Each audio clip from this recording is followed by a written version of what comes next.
Amma ba'd, ikhwah wa akhwat jamaah salat maghrib rahimani wa rahimakumullah. Alhamdulillah, di malam hari ini kita kembali melanjutkan pelajaran kita dari keterangan-keterangan dari ulama kita berkaitan dengan hal-hal yang berkaitan masalah takziah, di mana pada keterangan sebelumnya telah kita ingatkan bahwasanya takziah adalah merupakan perkara yang disyariatkan. Hanya letak permasalahan yang diuraikan oleh ulama kita adalah hukmul julusi wal ijtima'i lit ta'ziyah, berkaitan dengan masalah hukum duduk berkumpul dengan tujuan mentakziah ahlul mayyit, dalam rangka mentakziah keluarga si mayit. Maka ini telah kita sebutkan dari beberapa uraian ulama kita, seperti Imam Ibnul Qayyim rahimahullahu ta'ala dalam kitab beliau Zadul Ma'ad. Beliau mengatakan bahwasanya wa kana min hadihi sallallahu alaihi wasallam adalah takziyatu ahlil mayyit, termasuk petunjuk Nabi sallallahu alaihi wasallam dalam ketika tertimpa meninggalnya keluarga seseorang adalah mentakziah keluarga si mayit. Itu jelas. Walam yakun min hadihi ay yajtami'a lil aza. Tetapi yang bukan merupakan petunjuk Nabi sallallahu alaihi wasallam adalah berkumpul wa yaqra'u lahul Qur'an la 'inda qabrihi wala ghairihi, berkumpul membaca Al-Qur'an di dalamnya, apakah di sisi kuburan ataupun di tempat yang lainnya. Wa kullu hadza bid'atun hadisatun makruhatun, kesemuanya ini adalah perkara baru yang muncul dalam agama kita yang dibenci oleh syariat. Sehingga ini juga yang diuraikan oleh Imam Al-Amrani, demikian pula Imam An-Nawawi, demikian pula dari keterangan Asy-Syafi'i, Abul Khattabi, dan di riwayat dan disebutkan oleh Imam Syafi'i dalam kitab Al-Um. Kitab besar beliau adalah kitab Al-Um. Boleh juga menyebutkan terkait dengan hal ini semuanya bahwasanya termasuk hal yang merupakan bukanlah petunjuk Nabi sallallahu alaihi wasallam duduk berkumpul dalam rangka mentakziah ahlul mayyit. Sehingga mereka para ulama menyimpulkan wal khulasatu, kesimpulannya annal manhiyah, bahwasanya hal yang terlarang huwa al-istima' lit ta'ziyah, berkumpul-kumpul di rumah si mayit dalam rangka mentakziah dia. Kata beliau wa dzalika ay yajtami'a, yang demikian itu dia berkumpul di ahlal baiti fi baitin, dia berkumpul di rumah si mayit liyak sudahum man aradal al-aza, tiada lain tujuannya adalah untuk mentakziah. Maka ini adalah perkara yang dilarang karena adanya hadits Jarir ibn Abdullah radhiyallahu an, di mana beliau mengatakan wa kunna nara al-istima'a ila ahlil mayyit wa sani'atat ta'ami minan niyahah, bahwasanya berkumpul di rumah si mayit Kemudian menyiapkan makanan dan yang lainnya adalah termasuk niyahah, termasuk bentuk dari bentuk meratap. Di mana hadis ini diriwayatkan oleh Imam Ibnu Majah dan disahihkan oleh Syekh Al-Albani rahimahullahu taala. Sehingga kata beliau, walakin law ata ta'ziyatan fi baitihi la liqasdil ijtima' fala ba'sa. Wala wa dzalika la yadkhuluhu al-hazan. Kata beliau, adapun bukan dalam rangka tujuannya memang itu untuk berkumpul dalam rangka mentakziah, maka ini tidak masuk dalam larangan. Misalnya kita bersamaan atau kita sama-sama ke sana duduk mentakziah, ini bukan memang sekedar diumumkan, disampaikan untuk berkumpul, tidak, tapi hanya secara kebetulan karena satu rombongan akhirnya dia berkumpul, maka ini tidak masuk dalam larangan tersebut. Yang ada yang dimaksudkan ini memang dalam rangka man arodah, memang dia sengaja di situ, sengaja diundang, sengaja diinikan untuk itu, maka inilah yang tidak dibolehkan. Kemudian permasalahan kedua ini berkaitan dengan masalah duduk-duduk berkumpul di rumah si mayit setelah jenazah dikuburkan. Selanjutnya kata beliau, sona'a ahlul mayyit at-ta'amah. Bagaimana hukum keluarga si mayit menyiapkan makanan? Perhatikan di sini, keluarga si mayit menyiapkan makanan. Nah, ini jamaah yang dimuliakan oleh Allah Subhanahu wa taala, dari hadits Jarir Ibn Abdullah Al-Bajali radhiyallahu an, riwayat Imam Ibnu Majah, disahihkan oleh Syekh Al-Albani rahimahullahu taala. Ini seorang alim ulama namanya Imam As-Sindi.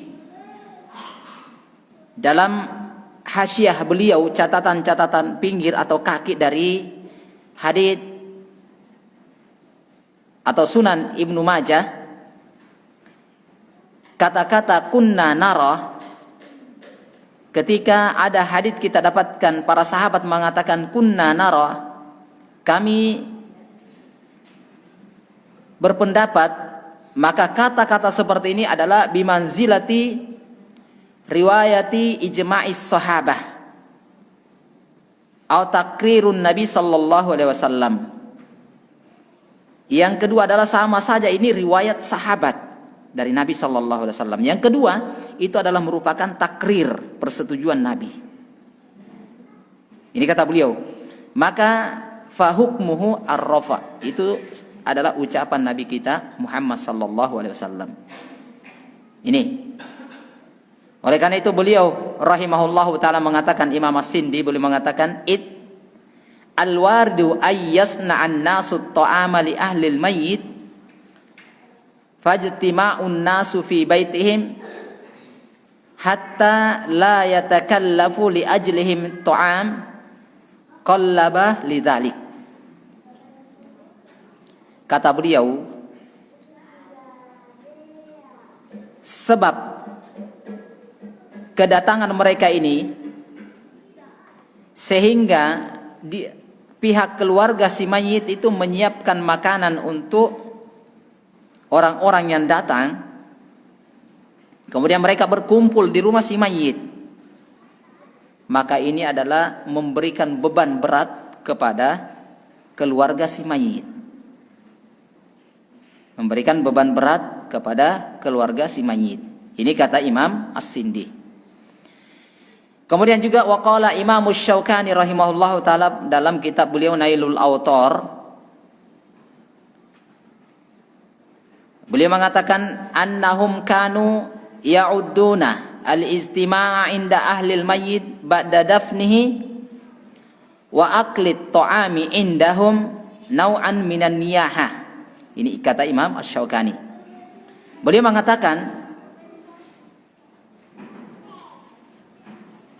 bahwasanya berkumpul di rumah si mayit setelah jenazah dikuburkan dan memakan makanan yang disiapkan oleh tuan rumah, maka itu bahagian dari niyahah, bagian dari meratap.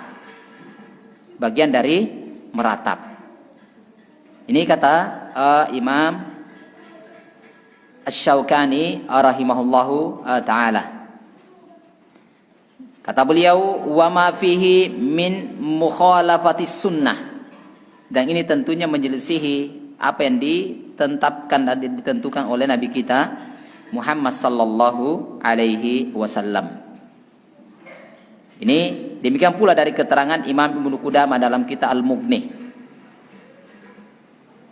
Demikian pula keterangan daripada Syekh Ibnu Utsaimin rahimahullahu taala dalam kitab Asy-Syarhul Mumti'.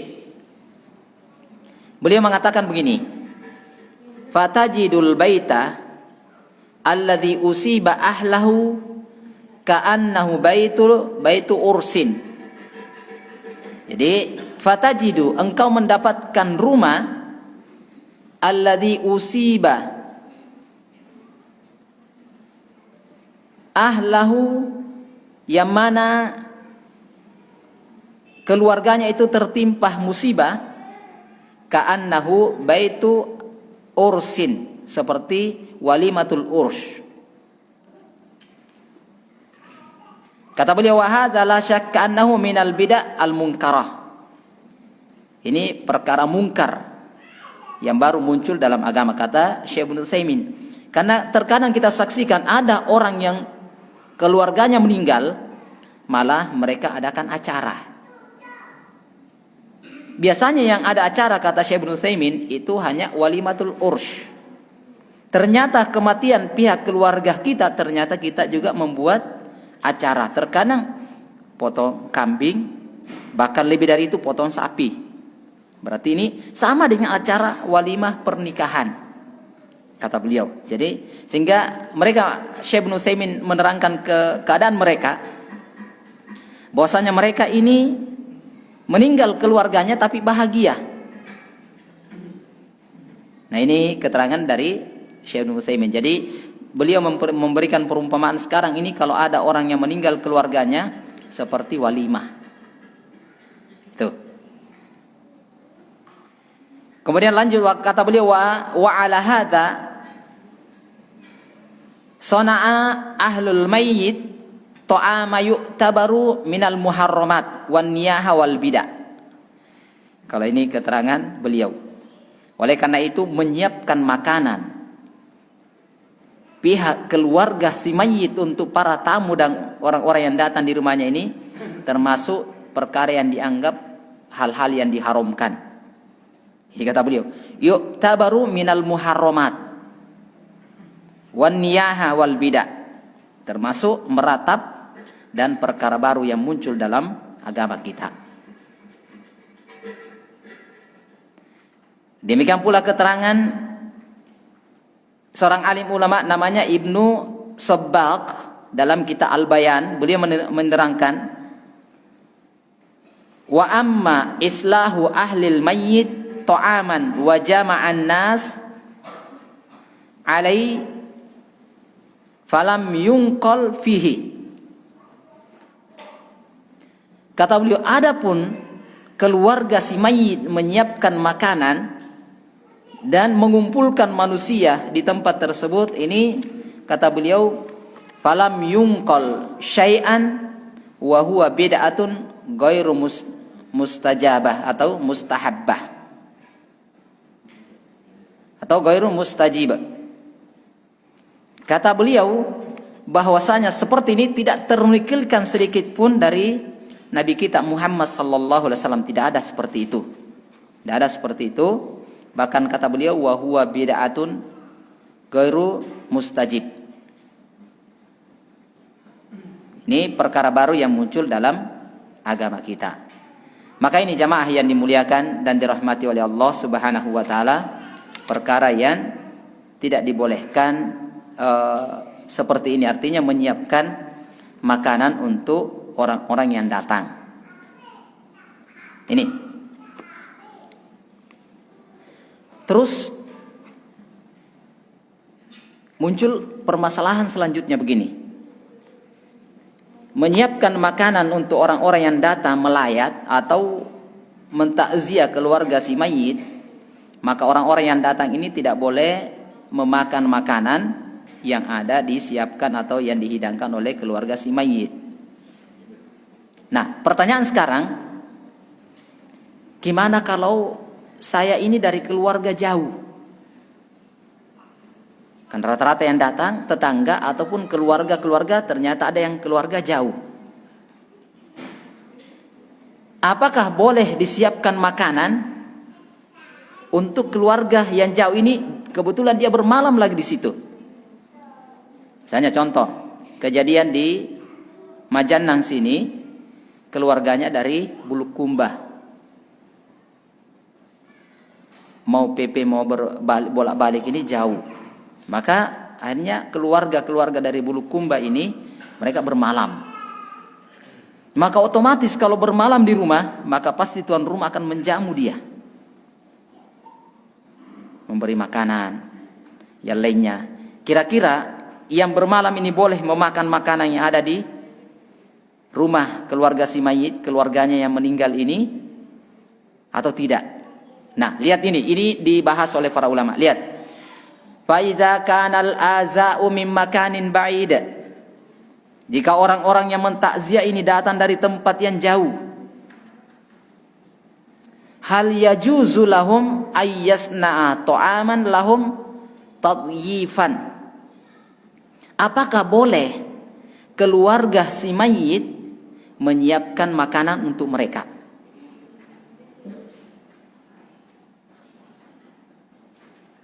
Jelas kalau yang dekat tidak boleh. Ini dibahas bagaimana kalau keluarga jauh bermalam di rumah.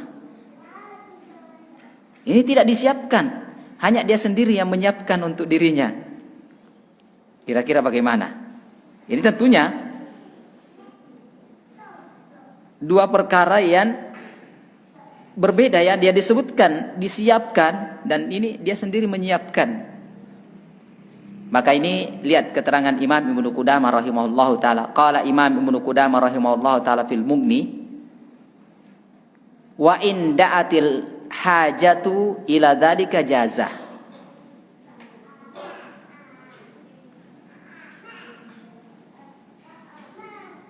Kenapa kata beliau? Fa innahu rubbama ja'ahum may yahduru mayyitahum minal qura wal amakin ba'idah wala yumkinuhum illa ayyudayyifuhu. Kata Imam Ibnu Qudamah, kalau memang hal itu diperlukan, maka tidak ada masalah. Perhatikan ini ya, perhatikan. Fa innahu rubbama ja'ahum, karena barangkali mereka ini datang dari tempat yang jauh, dari kampung yang jauh, dan tidak mungkin mereka akan pulang makan baru balik lagi. Dan tidak memungkinkan bagi mereka kecuali tuan rumah harus menyiapkan makanan. Ini sama saja. Tuan rumah yang siapkan atau dia sendiri yang mengelola makanan untuk makan, maka ini kalau dia dalam kondisi seperti ini, maka boleh. Kenapa? Dia punya status sebagai tamu. Nah, ini statusnya dia. Bukan semata-mata dia memang datang untuk mentakziah melayat keluarga si mayit, kemudian dia tinggal karena jauhnya rumahnya, maka ini boleh dijamu. Dia status jamuan ini karena dia tamu. Sebatas itu. Adapun selainnya seperti yang terjadi pada umumnya, itulah yang tidak dibolehkan. Memang sengaja menyiapkan ini, menyiapkan itu untuk ini, maka itu tidak boleh. Terus sekarang ini mereka tahu bahwasanya keluarga si mayit tidak boleh menyiapkan ini. Sekarang ini tetangga-tetangga yang menyiapkan, inilah yang seharusnya dilakukan. Tetangga yang membawakan makanan kepada keluarga si mayit, apakah makanan dalam bentuk yang sudah jadi siap santap atau makanan yang belum jadi, inilah yang dibawakan. Karena Rasulullah sallallahu alaihi wasallam mengingatkan, isna'u li Abi Ja'far ta'aman, atau fasna'u lahum ta'aman. siapkan untuk keluarga Ja'far makanan. Karena mereka syagoluhu bisya'ni mayyitihim. Karena mereka tersibukkan dengan kematian keluarganya. Maka siapkan makanan bagi mereka. Nah, ini yang seharusnya dilakukan. Kita siapkan makanan untuk mereka, bukan mereka yang siapkan makanan untuk kita. Nah, muncul pertanyaan selanjutnya jamaah begini. Bukan keluarga si mayit yang menyiapkan makanan, tetapi ini pemberian orang. Karena banyaknya makanan, maka kita jadikan sebagai jamuan makanan-makanan ini. Maka itu sama. Itu sama. Walaupun yang ini tapi dijamu di rumah si mayit. Atau dia model begini. Di rumah si mayit diolah, kemudian karena tidak boleh berkumpul makan di rumah si mayit, dia suruh kumpul di rumah tetangga. Ini sebenarnya mirip dengan begini. Ada seorang suami sudah talak 3. Setelah terjadi talak 3 ini, dia ingin kembali ke istrinya, tetapi suami ini tidak bisa kembali ke istrinya kecuali istrinya harus menikah dengan laki-laki lain dulu baru cerai. Maka dia gaji orang. Kamu nikahi mantan istri saya, setelah terjadi akad resmi, kamu ceraikan dia supaya saya bisa masuk melamar dia. Nah ini, kan memang boleh. Istilahnya nikah tanpa disentuh wanita ini boleh langsung talak, selesai. Maka dia gunakan ini supaya saya bisa lagi datang melamar dia. Karena kalau dia tidak menikah, terjadi talak 3, kemudian tidak menikah, maka suami yang pertama tadi tidak boleh lagi kembali ke istrinya. Maka dia gunakan seperti ini. Maka sama ini, tidak boleh makan di ini, tapi dia gunakan, sudah kamu kumpul di rumah di sebelah saja, nanti dirob makanan ke sana. Sebenarnya sama, hanya dia gunakan cara yang lain. Maka ini jamaah yang dimuliakan oleh Allah Subhanahu wa taala, hal semacam ini tidak dibolehkan, kecuali yang boleh. Yang boleh misalnya karena banyaknya makanan di rumah keluarga si mayit, kemudian dia bagi-bagi ke tetangga. Ini pemberian orang ya. Banyak sekali, tidak mungkin juga dimakan semuanya oleh pihak keluarga. Maka dia bagi ke tetangganya, maka ini boleh. Ini boleh.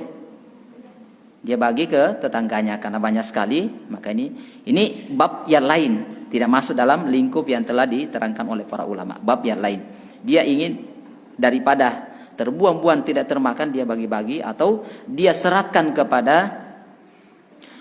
panti asuhan atau orang-orang yang fakir miskin, maka boleh. Ini jamaah yang dimuliakan dan dirahmati oleh Allah Subhanahu wa ta'ala. Yang tidak dibolehkan sebenarnya walaupun dibagi, ini adalah sembelihan. Perhatikan sembelihannya, biasanya kambing ataupun sapi. Di beberapa tempat itu dia menggunakan, kalau orang-orang mampu, dengan sapi. Misalnya di hari ke-7. Dia untuk apa disembelihkan? Dia sembelihkan untuk si mayit, maka ini haram dimakan. Tak boleh. Karena dia disembelih bukan untuk Allah, tetapi disembelih untuk si mayit.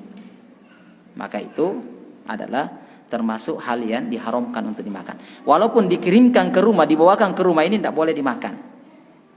Tapi mubadzir Pak Ustadz.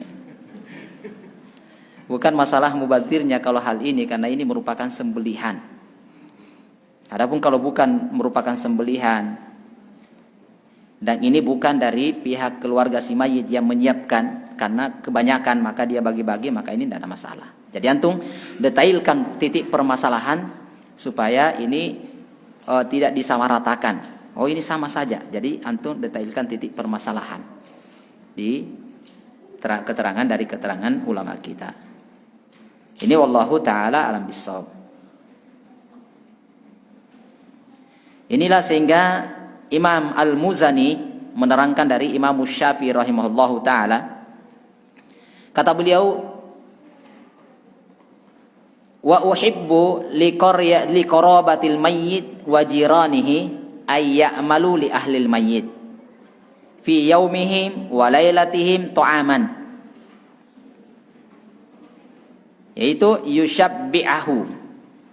Seharusnya keluarga si mayit, demikian pula tetangga-tetangganya, inilah yang seharusnya dilakukan. Dia bisa bergiliran memberikan makanan.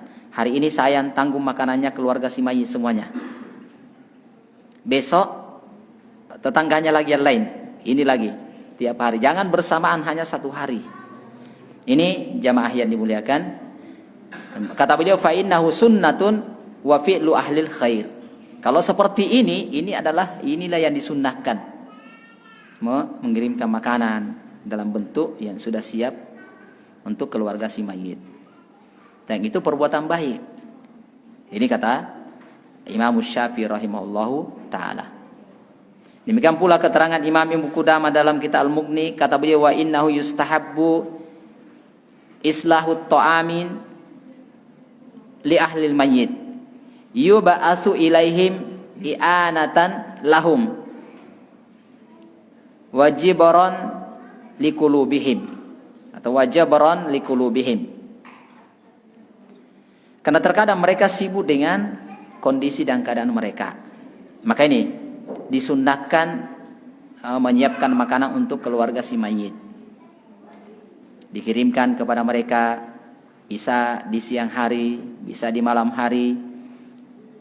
Ini, jadi bisa bergantian untuk membawakan dan mengirimkan makanan kepada mereka. Ini wallahu taala alam bisawab. Dan ini keterangan-keterangan para ulama rahimahullahu taala.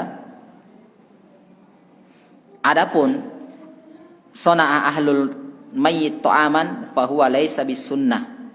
Adapun kalau keluarga si mayit yang menyiapkan makanan untuk tamu, jelas ini tidak boleh. Itu yang tidak dibolehkan. Atau ada banyaknya kiriman, banyaknya makanan-makanan yang ada kemudian dia siapkan untuk tamu-tamunya, ini juga tidak dibolehkan. Kecuali tamu yang memang bermalam dan karena jauh dia harus bermalam, besok baru pulang, maka mau tidak mau dia harus dijamu sebagai kedudukan dia tamu jauh. Itu wallahu ta'ala bissawab. Ini wallahu ta'ala alam bissawab. Saya kira ini yang perlu kita terangkan dari uraian para ulama.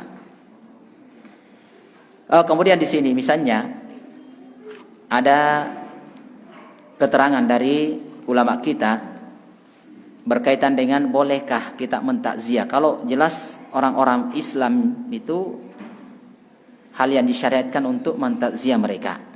Pertanyaannya sekarang, hal tajuzu takziatu ahli zimmah. Ada orang-orang non muslim tapi dia ahlu zimmah, orang non muslim tapi dia tidak mengganggu kaum muslimin, maka itu namanya ahlu zimmah. Atau orang-orang yang datang ke Indonesia di bawah perlindungan negara kemudian terkena musibah. Mereka bersama keluarganya ternyata tertimpa musibah dengan kecelakaan, artinya meninggal keluarganya. Bolehkah kita mentakziah mereka? Padahal ini non muslim. Maka Imam Ibnu Qudamah rahimahullahu taala menerangkan bahwasanya boleh ditakziah mereka.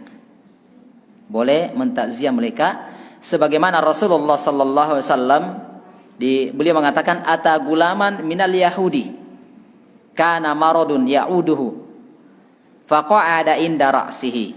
Karena Nabi sallallahu alaihi wasallam mendatangi seorang pemuda dari Yahud, bukan non muslim, bukan Islam. Dalam kondisi sakitnya, dan sakitnya inilah yang menyebabkan dia meninggal di saat-saat akhir dari kematian dia. Faqala lahu aslim, masuk Islamlah. Maka fanadhara ila abihi, pada saat itu ada bapaknya, dia lihat bapaknya. Wahia inda ra'si, di samping kepalanya, dia lihati bapaknya. Dia Nabi ulangi terus, aslim, masuk Islam. Dia kemudian bapaknya setelah itu faqala la ati Abul Qasim,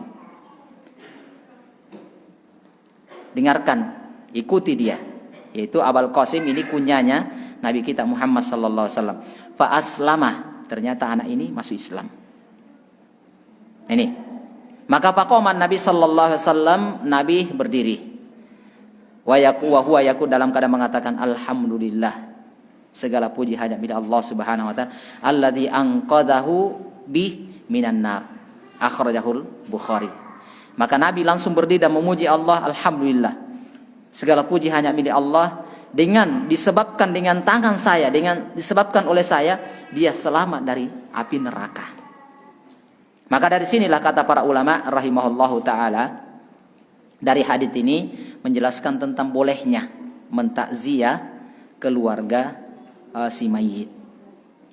Walaupun dia non muslim, mungkin karena dia teman kita, teman kerja, atau kita memang mentakziah dia, maka boleh.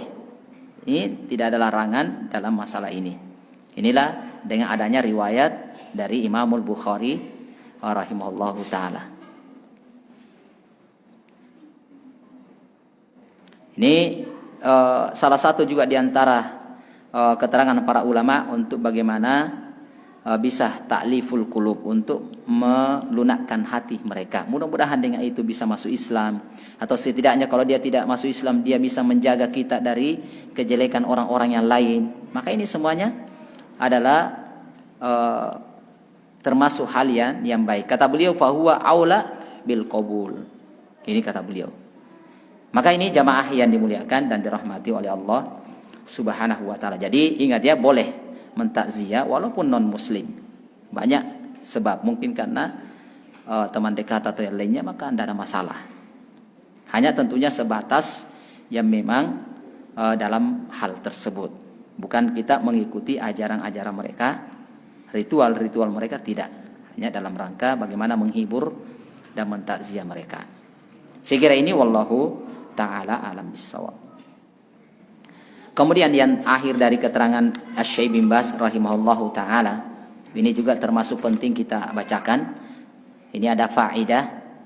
Qala Asy-Syaikh bin Baz rahimahullahu taala dalam Majmu' Fatawa beliau, kata beliau, faqad kathural i'lanu fil jira'id an wafati ba'din nas. Kata beliau, sungguh benar-benar telah banyak tersebar pengumuman daftar kematian seseorang. Ini yang terjadi kata beliau.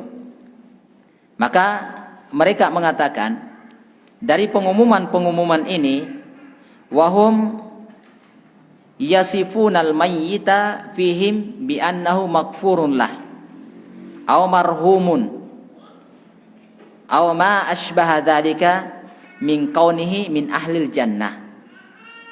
Kata Asy-Syaikh bin Baz, mereka mensifati si jenazah ini dengan ungkapan orang-orang yang al-maghfurun lah. Al-maghfur itu artinya isim maf'ul, artinya yang diampuni. Al-marhum itu adalah marhum, artinya orang yang dirahmati. Artinya kesemuanya ini adalah, atau yang semisal dari ini, dari ungkapan-ungkapan yang kesemuanya itu adalah memberikan jaminan penghuni surga. Nah, beda ya. Perhatikan di sini kata marhum, maghfur itu tentunya semacam isim maf'ul ini menandakan yandi. Berarti itu kayak memastikan itu. Nah, bentuk pasti. Ini kata Syekh bin Baz. Kata beliau, wala yakhfa ala kulli man lahu ilmam bi umuril Islam.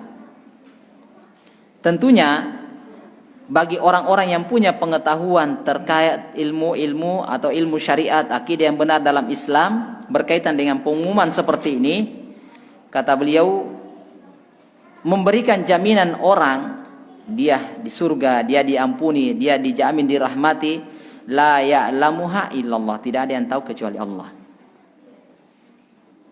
Maka beliau mengatakan, wa anna aqidata ahli sunnati wal jamaah annahu la yajuzu ay yashhada li ahadin bil jannah awin nar. Kata Syekh bin Baz, bahwasanya termasuk keyakinan Ahlus Sunnah wal Jamaah, annahu la yajuzulah, dia tidak boleh ayyashhada, mempersaksikan li ahadin, kepada seseorang, bijannatin aw nar, dia penghuni surga atau dia penghuni neraka. Tidak bisa. Ini sudah banyak teguran-teguran dari Nabi sallallahu alaihi wasallam, kecuali memang yang sudah ada jaminan dari Nabi. Contoh, pernah kejadian terjadi, para sahabat bersama Nabi sallallahu alaihi wasallam di mana sementara duduk, maka mereka mengatakan bahwasanya ini orang yang jenazah yang baru lewat ini adalah penghuni surga. Maka Nabi sallallahu alaihi wasallam makan tidak, bahkan dia penghuni neraka. Sebaliknya, ada orang-orang yang ini yang lewat ini penghuni neraka. Nabi ini mengatakan tidak, bahkan itu penghuni surga. Nah, hal-hal teguran seperti inilah yang tidak boleh ditetapkan atau ditentukan dia masuk surga, dia masuk neraka, kecuali memang sudah ada ketentuan dan aturan, apakah dari Al-Quran yang menjamin atau dari Nabi sallallahu alaihi wasallam. Kalau tidak, maka kita tidak boleh mengatakan, memastikan, menjazm di ini dan ini, tidak boleh. Ini kata beliau. Kecuali kata beliau, illa ma nassa alaihil Qur'anul Karim, kecuali memang yang sudah ditetapkan dalam Al-Quran. Seperti siapa? Abu Lahab. Tidak boleh kita ragu, Abu Lahab itu penghuni neraka. Nah, memang dipersaksikan dalam Al-Quran. Abu Jahal, istrinya Abu Lahab, sebutkan bahkan dalam surat Al-Lahab. Al-Lahab itu dengan suami istri memang sudah dijamin dalam Al-Quran. Dan tidak boleh juga kita persaksikan seorang masuk surga, kecuali mereka juga sudah ditetapkan oleh Nabi. Kal asyaratu minas sahabah al-masyhur, seperti 10 sahabat yang memang dijamin masuk surga. 4 khulafaur rasyidin, Abu Bakar, Umar, Utsman dan Ali, jelas sudah. Abdurrahman ibnu Auf. Ini sahabat-sahabat semuanya ini sudah 10 orang ini sudah. Mereka baru kita katakan iya, yang lainnya tidak. Maka kata beliau,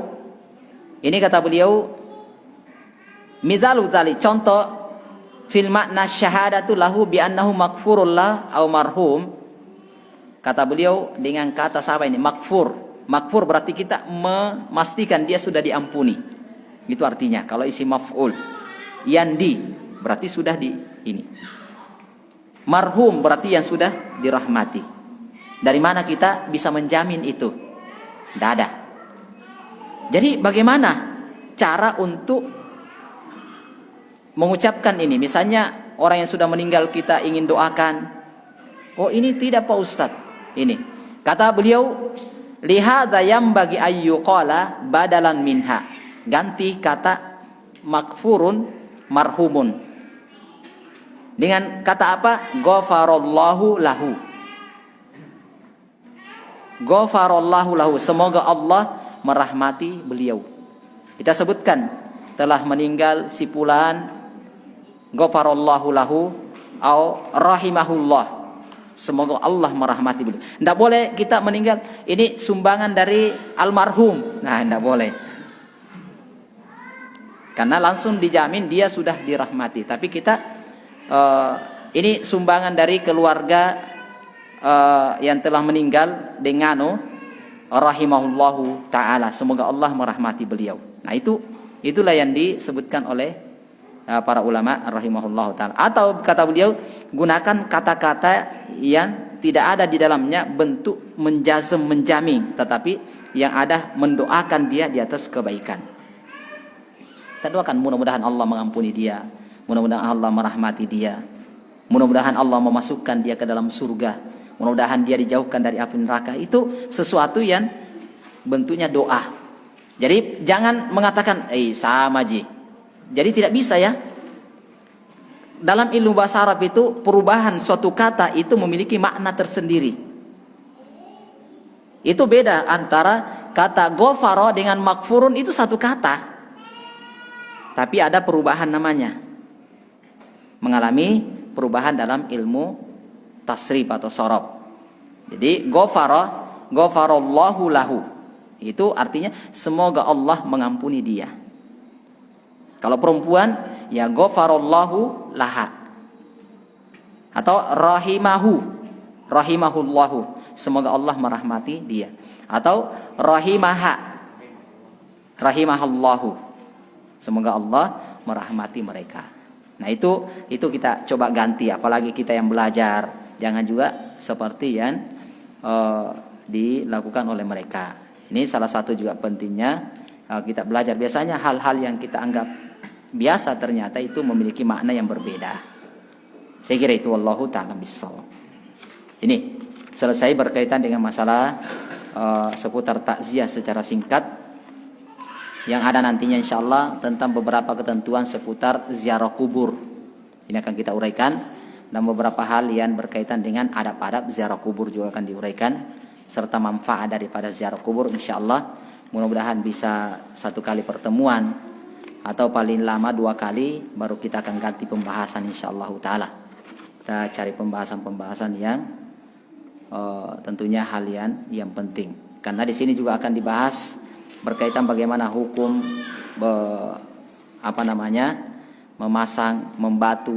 memasang batu atau istilahnya ngecor atau memasang kuburan yang sudah jadi di atas kuburan keluarga kita yang meninggal. Ini semuanya akan dibahas, bagaimana duduk, bagaimana menginjak. Ini semuanya akan dibahas, bagaimana ketentuan syariat dalam hal ini insyaallah. Dan ketika ziarah kubur apa yang harus kita lakukan di sini akan dibahas. Ya, saya kira itu, wallahu ta'ala bissawab. Ada mungkin yang kurang jelas yang ditanyakan, tafadhol, silakan kalau ada ditanyakan.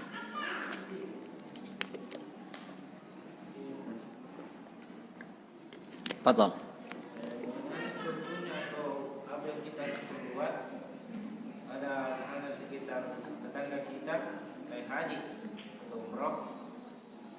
Allah di atas meninggal dunia, dan apa kita semuanya itu keluarganya dulu atau bagaimana?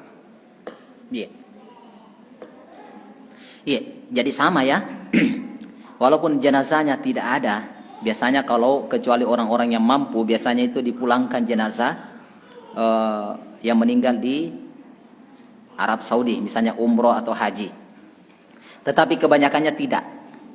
Sebenarnya bukan kita berdoa meninggal di Arab, tetapi itu luar biasa kalau dia sementara ibadah di tanah haram, dalam keadaan ibadah yang besar dia meninggal, itu luar biasa.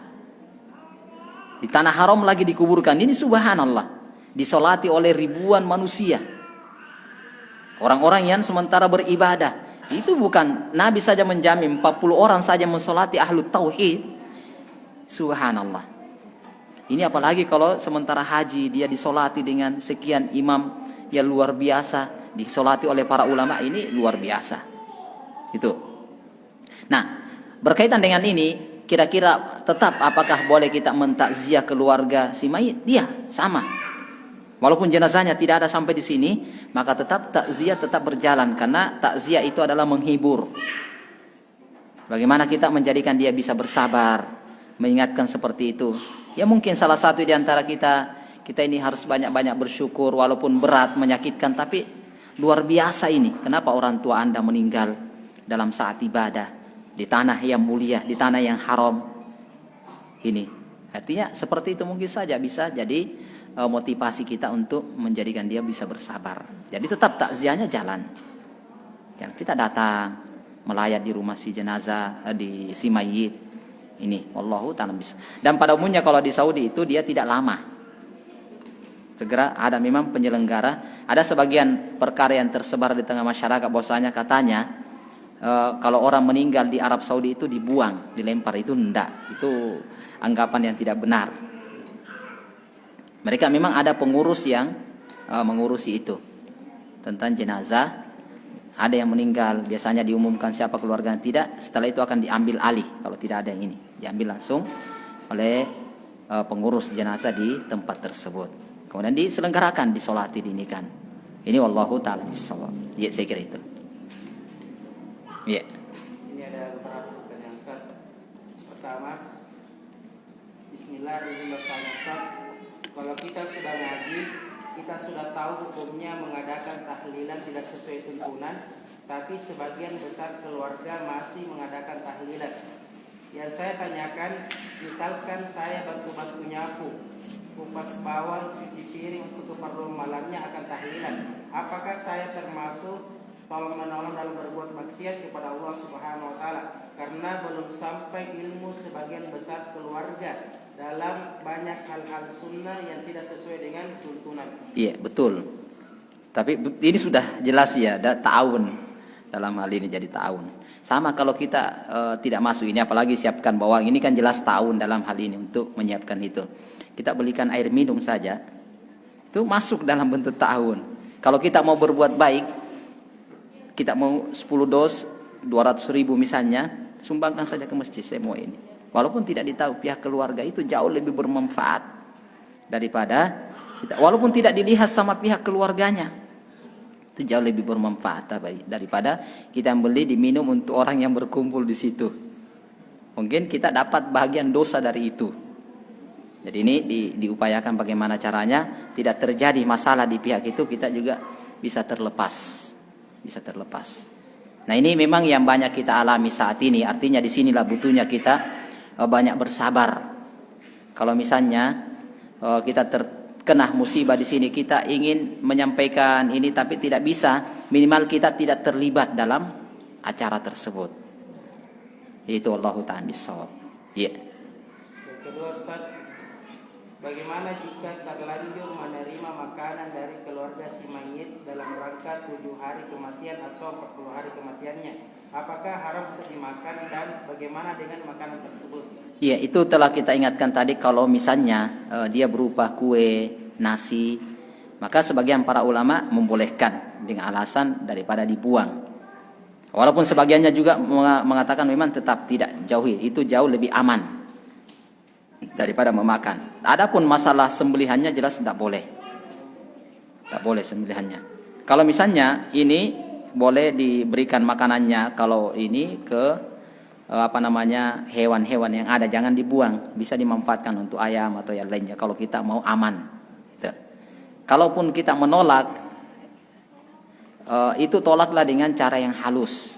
Ya, kebetulan makanan lagi banyak sekali di rumah. Mungkin yang lain saja lebih butuh. Nah, misalnya seperti itu. Jangan mengatakan, oh itu bidah, itu haram. Ini cari masalah namanya. Itu. Ya, seperti itu Allah ta'ala bissawab. Jadi diupaya. Itu kalau mau aman, ya keluar dari ini, ya kita hindari itu semuanya. Ya, apalagi makanan 7 harinya, 40 harinya, 100 harinya, ahsannya dijauhi. Itu lebih selamat. Ya Allah ta'ala bissawab. Sudah? Iya. Ya. Kalau masih jenazahnya masih ada masalah. Iya. Enggak dia. Karena yang disebutkan memang para ulama adalah setelah jenazah dikuburkan. Kalau masih ada jenazah misalnya kita ngumpul memang ini, maka itu enggak. Wallahu ta'ala bissawab. Itu yang akhirnya kita lihat. Terakhir mungkin sudah cukup. Iya. Saya kira itu karena waktu insyaallah taala ini yang bisa kita sebutkan. Mudah-mudahan bisa bermanfaat insyaallah taala. Oleh karena itu, ikhwah dan akhwat yang kami muliakan, dalam kondisi seperti ini adalah perkara yang memang sangat sulit. Tatkala kita diperhadapkan dengan hal-hal ini, maka kita banyak bersabar. Tugas kita itu hanya menyampaikan, bukan memaksakan. Itu yang penting kita adalah menyampaikan, bukan memaksakan. Ini wallahu ta'ala bissawab. Subhanakallahumma rabbana wa bihamdik, asyhadu an la ilaha illa anta astaghfiruka wa atubu ilaik. Assalamualaikum warahmatullahi wabarakatuh.